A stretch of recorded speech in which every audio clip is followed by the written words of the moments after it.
ನಮಸ್ಕಾರ ಸ್ನೇಹಿತರೆ. ಅಮೆರಿಕದ ಇತಿಹಾಸದಲ್ಲೇ ಮೊದಲ ಬಾರಿ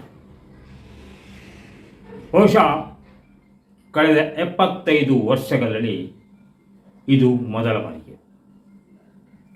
ಎರಡನೇ ವಿಶ್ವಯುದ್ಧದ ನಂತರ ಅಮೆರಿಕ ಸುಮಾರು 20-30 ದೇಶಗಳಲ್ಲಿ ತನ್ನ ಸೇನೆಯನ್ನು ಕಳುಹಿಸಿ ಅಲ್ಲಿನ ಸರ್ಕಾರ ಅದು ಇದು ಮಾಡಿದ್ದೆ. 12ಕ್ಕೂ ಹೆಚ್ಚು ಕಡೆಯಲ್ಲಿ ಸರ್ಕಾರವನ್ನು ಬದಲಾಯಿಸಿ ಏನೆಲ್ಲ ಮಾಡಿದೆ. ಬಲಿಷ್ಠ ಸೋವಿಯತ್ ಒಕ್ಕೂಟವನ್ನು ಇದೇ ಅಮೆರಿಕ ಚಿತ್ರ ಮಾಡಿದೆ.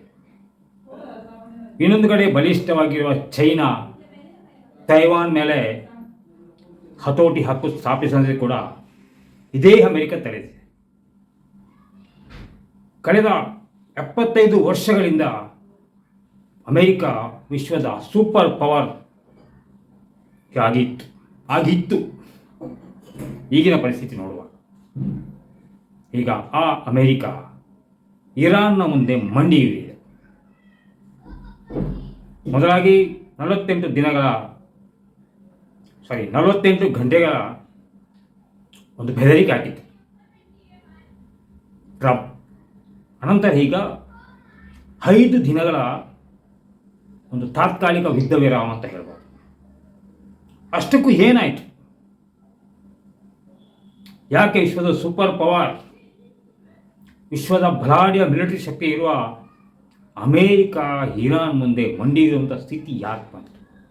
ಯಾವ ಕಾರಣಕ್ಕೆ ಅಮೇರಿಕ ಭಯ ಪಡ್ತಾ ಇದೆ? ಯಾವ ಕಾರಣಕ್ಕೆ? ಇನ್ನೊಂದು ಕಡೆಯಲ್ಲಿ ಅಮೆರಿಕದ ಜೊತೆ ಇನ್ನೊಂದು ಟೆಕ್ನಾಲಜಿ ಸೂಪರ್ ಪವರ್ ಇಸ್ರೇಲ್ ಇದೆ. ಆದರೂ ಕೂಡ ಅಮೇರಿಕ ಮತ್ತು ಇಸ್ರೇಲ್ಗೆ ಹಿನ್ನಡೆ ಆಗುವಂಥ ಸ್ಥಿತಿ ಯಾಕೆ ಬಂತು? ಹಾಗೆ ನಿನ್ನೆ ವಿಡಿಯೋ ಕೂಡ ಹೇಳಿದ್ದೇನೆ. ಬೇಕಾದರೆ ಅದನ್ನು ಯಾರು ನೋಡಬೇಕಾದ್ರೆ ನೋಡೋರು, ಅದರ ಲಿಂಕ್ ಡಿಸ್ಕ್ರಿಪ್ಷನಲ್ಲಿದೆ, ಬೇಕಾದರೆ ನೋಡ್ಬೋದು. ನಿನ್ನೆ ವಿಡಿಯೋದಲ್ಲಿ ಹೇಳಿದ್ದೇನೆ. ಅಮೆರಿಕದ ಯುದ್ಧ ನೌಕೆ ಮೇಲೆ ದಾಳಿ ನಡೆಯಿತು. ಅತ್ಯಂತ ಪ್ರಪಂಚದ ದೊಡ್ಡ ಯುದ್ಧ ನೌಕೆ ಅಂತೆ NSI, ಅದು ಏನು ಅಬ್ರಾಮ್ ಲಿಂಕನ್. ಇನ್ನೊಂದು ಯುದ್ಧ ನೌಕೆಯಲ್ಲಿ ಕೂಡ ಬೆಂಕಿ ಹತ್ತಿಕೊಂಡಿತ್ತು.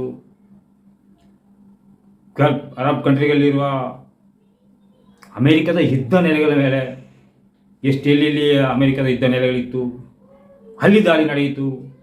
ಅರಬ್ ದೇಶಗಳ ಆಯಿಲ್ ಸೆಂಟರ್ ಮೇಲೆ, ತೈಲ ಕಾರ್ಯಾಗಾರ, ಗ್ಯಾಸ್ ಕಾರ್ಯಾಗಾರ, ಏರ್ಪೋರ್ಟ್, ಇನ್ನೊಂದು ಮತ್ತು ಎಲ್ಲ ಕಡೆ ದಾಳಿ ನಡೆಯಿತು. ಆದರೂ ಅಮೆರಿಕ ಹಿಂದೇಟು ಹಾಕಿಲ್ಲ. ಇಸ್ರೇಲ್ ಮೇಲೆ ಅಷ್ಟೊಂದು ದಾಳಿ ನಡೆಯಿತು, ಆದರೂ ಅಮೆರಿಕ ಹಿಂದೇಟು ಹಾಕಿಲ್ಲ.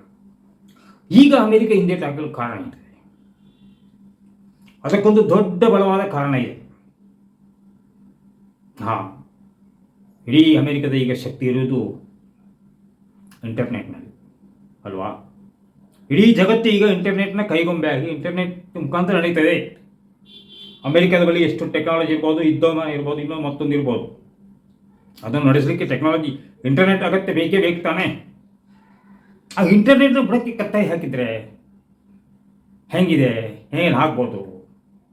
ಆ ಇಂಟರ್ನೆಟನ್ನೇ ಕಟ್ ಮಾಡಿದ್ರೆ ಏನು ಹಾಕ್ಬೋದು? ಜಗತ್ತು ಅಲ್ಲೋಲ ಕಲ್ಲೋಲ ಹಾಕ್ಬೋದು ಅಲ್ವಾ? ಇದೇ ಭಯ ಅಮೆರಿಕಕ್ಕೆ ಕಾಡ್ತಿದೆ. ಹೇಗೆ ಗೊತ್ತಾ? ಆಪ್ಟಿಕಲ್ ಕೇಬಲ್ ನಾವೆಲ್ಲ ಬಹುತೇಕ ಅಂದ್ಕೊಂಡಿದ್ದಾರೆ ನಮ್ಮ ಮೊಬೈಲ್ಗೆ ಇಂಟರ್ನೆಟ್ ನೇರವಾಗಿ ಉಪಗ್ರಹ ಬರ್ತದೆ ಅಂತ. ಆದರೆ ಉಪಗ್ರಹ ಎಷ್ಟು ಮುಖ್ಯವೋ ಅದಕ್ಕಿಂತಲೂ ಹೆಚ್ಚು ಸಮುದ್ರದ ಆಳದಲ್ಲಿರುವ ಆಪ್ಟಿಕಲ್ ಫೈಬರ್ ಕೇಬಲ್